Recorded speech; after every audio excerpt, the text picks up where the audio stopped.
அம்மாஸ் kitchen. வணக்கம், எல்லாரும் எப்படி இருக்கீங்க? இன்றைக்கி நம்ம முட்டை குழம்பு பார்க்க போகிறோம். முட்டை குழம்பு பல வகையாக வைக்கலாம். நான் ஃப்ரெஷ் முட்டையை உடச்சி ஊற்றி வச்சு காமிக்க போகிறேன். வாங்க பார்க்கலாம் அதுக்கு என்னென்ன வேணும்னு. நாங்கள் 2 பேர் இருக்கோம், ஒரு 4 முட்டை தான் எடுத்து வச்சுருக்கேன். தக்காளி, இது ஒன்று தாளிக்கிறதுக்கு எடுத்து வச்சுருக்கேன். இது 2 தக்காளி, வெங்காயம், சின்ன வெங்காயம் போட்டுக்கோங்க, நல்லாயிருக்கும்.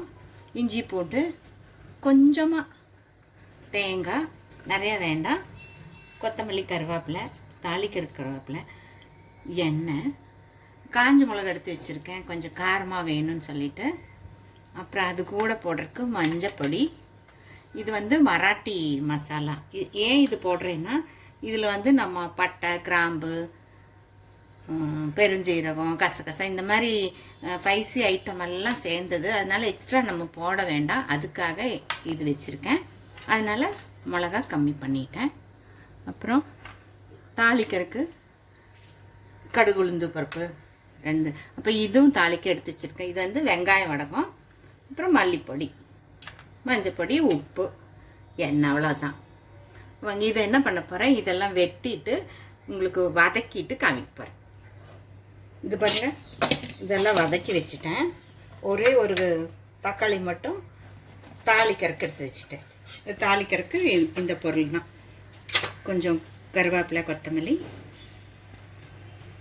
வெங்காயம் வடகம், லைட்டாக ஒரு 1/4 ஸ்பூன் வச்சுருக்கேன் வறுத்து பிடிச்ச பெருஞ்சீரக பொடி, கொஞ்சம் மணமாக வரணும். ஒரு பட்டை, கிராம்பு, கடுகு, 2 ஏலக்காய் வச்சுருக்கேன். இவ்வளோ தான். இந்த ஒரு பச்சை மிளகா, இந்த தக்காளி பொடியாக, இதுதான் இது தாளிக்கிறதுக்குள்ளது. இது வதக்கி வச்சுட்டேன். இது கொஞ்சம் ஆறின பிறகு அரைச்சிட்டு நம்ம தாளிக்க போயிடலாம். சட்டி வச்சுட்டேன், எண்ணெய் விட்டுருக்கேன், தாளிக்கிறது போடுறேன்.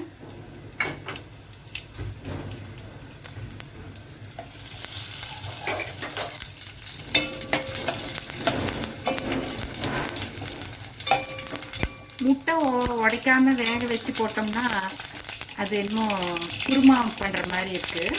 உடச்சி ஊற்றி செஞ்சு பாருங்கள், ரொம்ப ருசியாக இருக்கும். ஒரு சில ஆம்லேட் பண்ணி வெட்டி கூட போடுவாங்க, அதுவும் ஒரு வகையாக ருசியாக தான் இருக்கும்.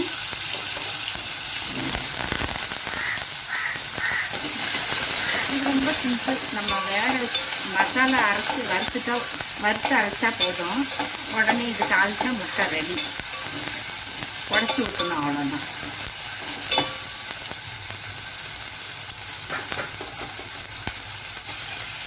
தக்காளியாக இருந்தால் உடனே நல்லா மேஷ் ஆயிரும். இந்த ஆப்பிள் தக்காளி கொஞ்சம் லேட்டாகும். அரைச்ச மசாலா இதை அப்படியே ஊற்றுறேன்.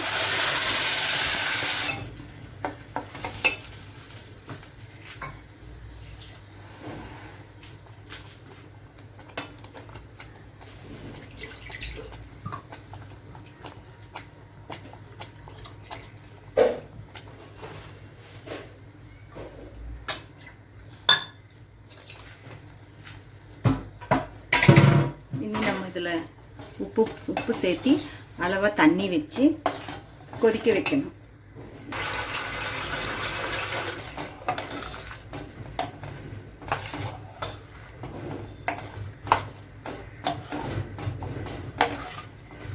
எவ்வளோ தண்ணி வேணுமோ அதை சேர்த்துட்டு உப்பு போட்டுட்டு உப்பு காரம் செக் பண்ணிவிட்டு நல்லா மசாலா வாசம் போகிற வரைக்கும் கொதிக்க விடலாம். பாருங்கள், மசாலா வாசனை போயிடுச்சு. எவ்வளோ எனக்கு இவ்வளோ இருக்கணும். அப்போ முட்டை போட்டு உடச்சி ஊற்றினா சரியாக வந்துடும்.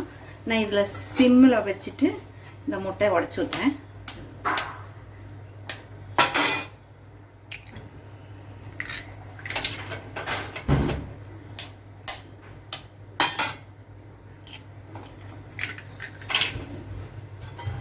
இப்படி தாங்க செய்யணும், ஒன்றும் பிரமாதமாக ஒன்றும் இல்லை.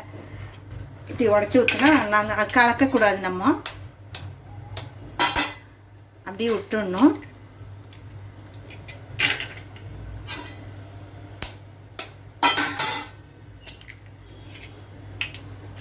இவ்வளோதாங்க. இது அப்படியே கொஞ்சம் அப்படியே நான் மூடி வச்சுருவேன். அந்த மீடியத்தில் சிம்லேயே வச்சுட்டு அது வெந்தான்னா மிதந்து வரும். அது வரைக்கும் நம்ம வெயிட் பண்ணலாம். பாருங்கள், இந்த மாதிரி வெந்தம் இப்படி மேலே தெரியும். மெல்லமாக இப்படி வந்த பிறகு நம்ம இப்படி கரண்டியில் லேசாக அடியில் இப்படி பண்ணினோம்னா பாருங்கள், அதான் அப்படி ஒரு முட்டையாக வந்துடும். இன்னும் ஒரு 5 நிமிஷம் வச்சுட்டு ஆஃப் பண்ணிட்டா முடிஞ்சிச்சுங்க. பாருங்கள், உடையவே உடையாது. பாருங்கள், இப்படி நம்ம ஊற்றணுமோ அந்த மாதிரி ஒரு முட்டையும் எப்படி நிற்கிது பாருங்கள். கரண்டி முட்டை இடையில போடாமல் இருந்தால் அது அப்படியே நிற்கும். இது வந்து ரொம்ப டேஸ்ட்டாக இருக்கும். முட்டை ஸ்மெல்லோடு நல்லாயிருக்கும். சாப்பிட செஞ்சு பாருங்கள். ஒவ்வொருத்தர் ஆம்லேட் போட்டு கூட வெட்டி போடுவாங்க, அது ஒரு டேஸ்ட்டாக இருக்கும். ஆனால் முழுசாக வேக வச்சு போடுறது முட்டை ஸ்மெல்லே வராது, குருமா மாதிரி இருக்கும். என்ன இது மராட்டி மசாலா நான் போட்டிருக்கேன். அது இல்லாதவங்க பட்டை, கிராம்பு, சோம்பு, பெருஞ்சீரகம் இதெல்லாம் நீங்கள் வறுத்து கசகசா எல்லாம் கொஞ்சம் கொஞ்சம் போட்டுட்டு மசாலா வறுக்கும்போது வறுத்துட்டு அரைச்சிட்டு போடுங்க. நல்லாயிருக்கும். செஞ்சு பாருங்கள், எப்படி இருக்குன்னு சொல்லுங்கள். சூடாக சாப்பிடுங்க. லைக் பண்ணுங்கள், ஷேர் பண்ணுங்கள். பாய், டேக் கேர்.